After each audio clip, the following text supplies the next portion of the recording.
All right, y'all. Welcome back here to Shed Talk. Like I told y'all, I always like to have good interviews with people who do different types of careers. And here's another treat.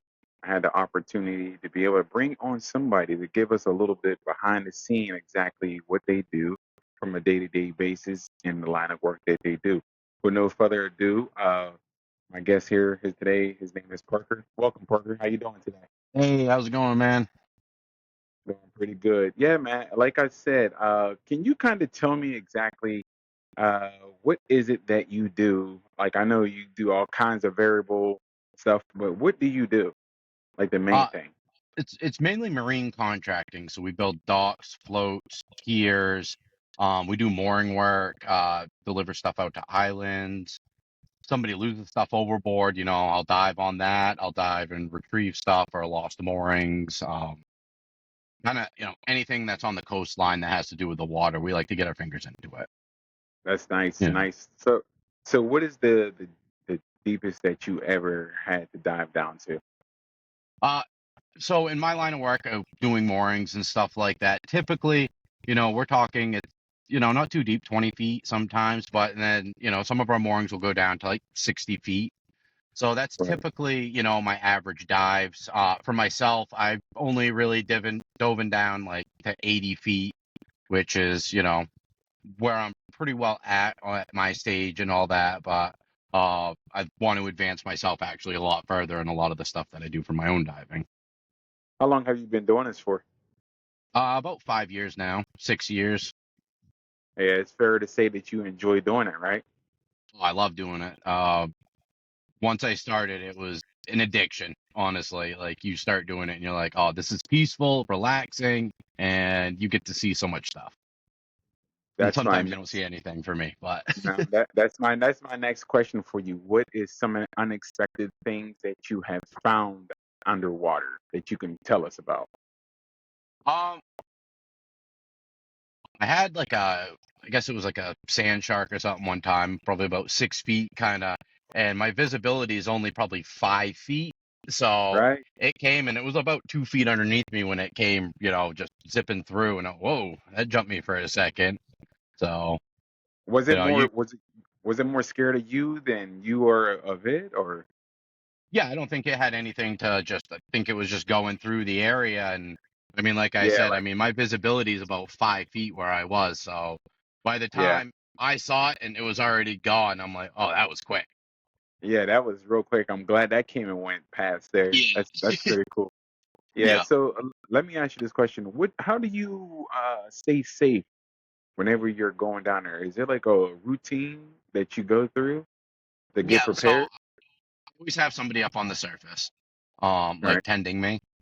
We got our dive flag up and all that, so any boats in the area know that there's a diver down. And then it's just, making sure I got all my gear that I got. If it's a lost mooring, depending on the area, I'll bring a safety line down and they'll drop an anchor down. I'll safety line off that and I'll start doing some like big circles around, and I'll let myself out on the rope, like another 5 feet and then expand my circle and then keep doing that, so I don't lose where I'm at and get sucked out to the current or whatever's going on at the time. Uh, Within your time frame of doing this line of work, what have been one of the biggest challenges that you had to deal with so far? Uh, Sometimes I guess it's just like dealing with some of the other people, might drop something like a new mooring, or like, for instance, we had to go deal with a mooring this morning and Right. it was all chain wrapped around chain. So it was going straight up and then the chain was also wrapped around the mooring that way. So I was down underneath using my feet, pulling on the chain and spinning the mooring block with my feet while I'm pulling the chain so I could get it unwrapped around, and then that block lifted and moved out of the way. Yeah. So Parker, for our viewers and listeners right now, the kind of terminology that you're explaining, I don't think a lot of people know. So in layman's terms, what is you said a mooring? Is that what it's called? A Mooring. mooring? Yeah. All right. So this one was probably like a 2,000 pound granite block.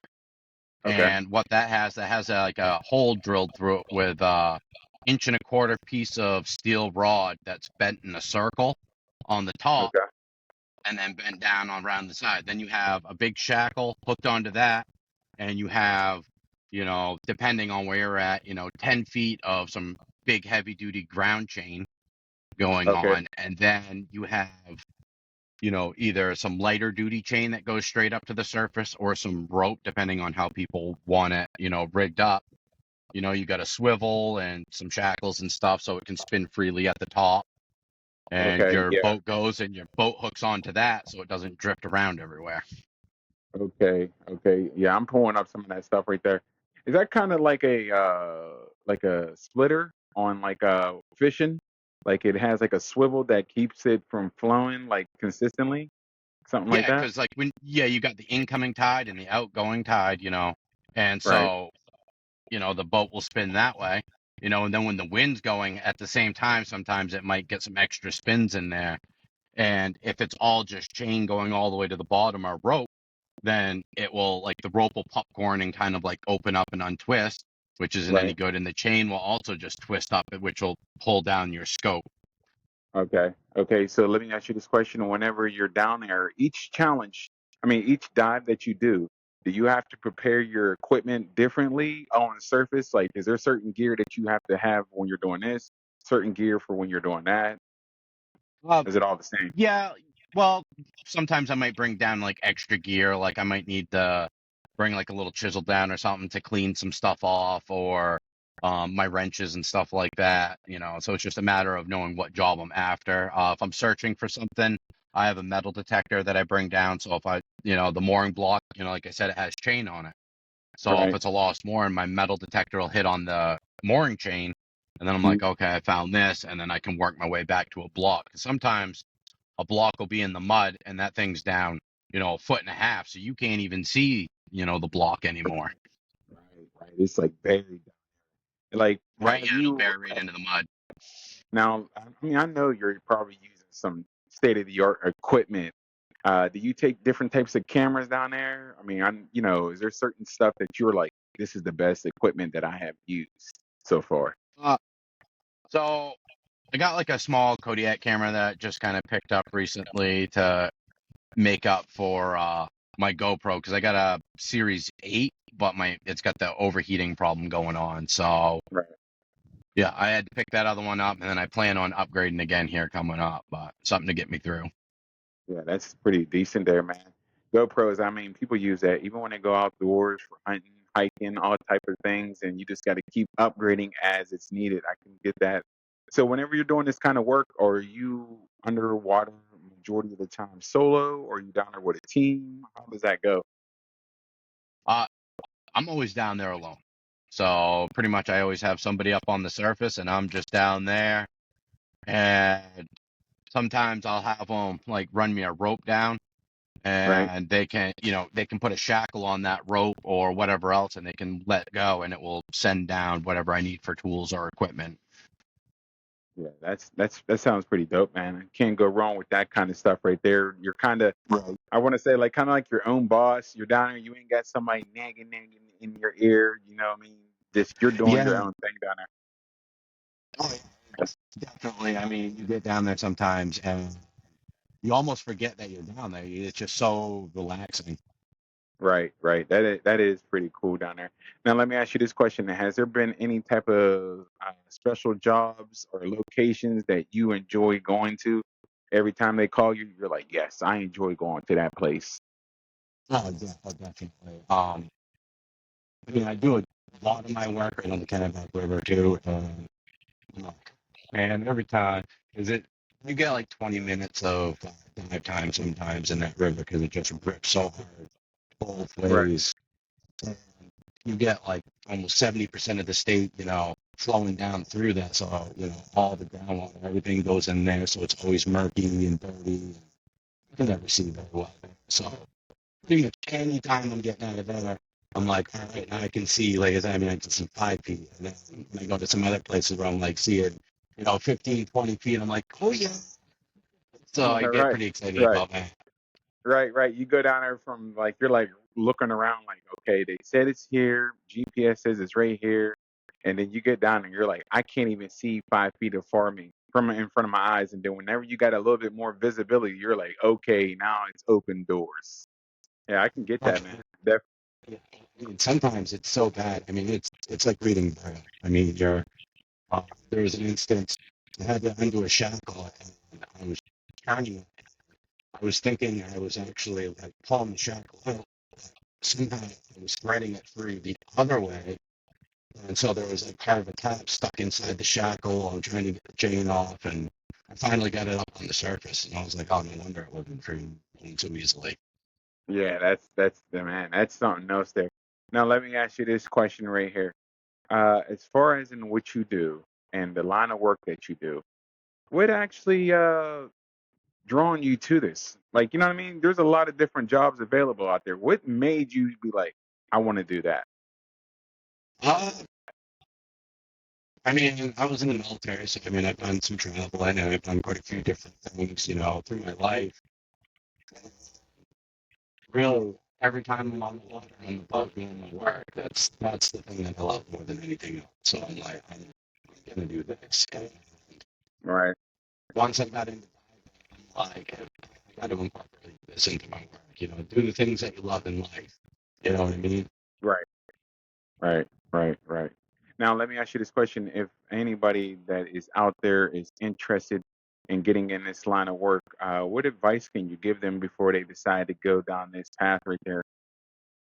Uh, Really, just make sure that you enjoy breathing underwater. One of the biggest challenges is people think that they want to go diving, and mentally Brain doesn't like breathing underwater because it's not natural. Really?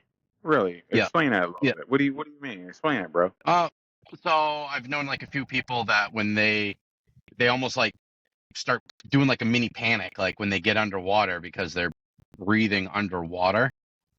Like mentally, you're like, I'm supposed to hold my breath underwater, not like Right, be breathing. right, right, So they kind of like, oh, I don't like it. It's like being claustrophobic almost, I guess. right. So they have to adjust to it and they have to kind of get comfortable sitting in the seat and realize like, hey, you're underwater. This is how it has to go. Huh. Yeah. Never, It's just never. kind of like thinking about, just kind of going with flow, relaxing, and letting be, but also don't do anything stupid, jump in some stupid deep water, on your first time, not having any clue, put Right. yourself in a bad situation. So let me ask you this other question. This is my question for you. Have you ever seen some really big fish down there that were unexpected besides that shark that came past? Have you ever seen something in the distant like, what in the world is that? No, not yet, man. But I dove in what they call Mackerel Cove, which there was a shark attack in that not a couple of years ago. You can look that up Right. as well. Okay. So I dove in that area, which the guys are like, hey, don't forget there was a shark attack here. So I'm like, all right, you know. Yeah. And Yeah. then just over the fourth, they'd lost somebody here in the Kennebec. So they So just found that. are you a part of that retriever team at all? If there's somebody that, is missing, have you ever been a part of something like that before? So the company I'm with and everything, yeah, if something goes like that, usually we're alerted, and we'll go, assist in the search and everything like that. Yeah. You know, I seen it's our some stuff. community, so Right, right. I get you. So everybody's looking out. The village is going to help out as much as possible, and we'll do what we have to do. right. Have you ever been down there and like found a car and be like, oh my gosh, I wonder if they know this car is down there. Have you ever seen anything like that? No, I mean I've watched like a lot of those videos and stuff, where they, Okay. people find stuff like that, but Right. nothing. I've never found anything like that. So yeah, I mean Right. I found a couple things, but nothing crazy like that. Right. That's cool. So, you know, man, this was a great interview here, brother. Um, as far as in doing this kind of work right here, I mean, you only got a few years in it, so I guess you could say, quote unquote, getting your feet wet. Um, where do you see yourself in 5 years? Do you see yourself branching off, getting your own company, or just evolving within the company? Is there any type of long I term already goals? All right, so I already co-own the company with somebody, so I mean, I do, you know what I mean? Like, I just see the company growing bigger on that. Right. And for my diving, like, I plan on, going further on my certifications. One of my biggest goals is like the cave diving. That is like always something I want to go do. So I want to be able to get myself certified to go and do that stuff. What about welding underwater? Is that something you want to do, or are you able to do at all? Um, Thought about it a few times, Right. and I mean, maybe down the road, I know how to weld a little bit, so it would be useful if it needs to be done. Okay. Yeah, that's cool, bro. That is definitely cool. Have you ever found like some like fishing poles down there and things like that? Like kind of people's, I don't want to say trash, but things that fell overboard. Have you ever seen that stuff? Oh, Even though that's not what you're oh looking yeah. for. I found all kinds of stuff. I mean, I found like a gold ring. I found a gold bracelet. I found an What? anchor from like it's got to be like the 1700s. I got a video actually on the anchor in my Oh. thing, and then I found like a bunch of old bottles and stuff. I've come across stuff like that. Hmm. So is this any content that you're gonna upload at all? Plan to upload for people to be able to see this kind of stuff? Yeah, I do plan on expanding my page into a lot more of like my diving videos as well. Okay, yeah, I definitely support that. So at the bottom of this recording right here on this podcast, I'll have Parker's link on there. So if anybody's interested to keep up with his content that he's going to be showing off and letting us go behind the scenes and down in the water, you'll be able to check it out on the bottom of this podcast. Hey, Parker, I really appreciate your time today to be able to sit down and tell us a little bit about diving and retrieving things from out of the water. Thank you so much, man. All right, awesome. It was my pleasure to be here with you. Thank you very much. And y'all, this is another show on podcast. I'll talk to y'all later.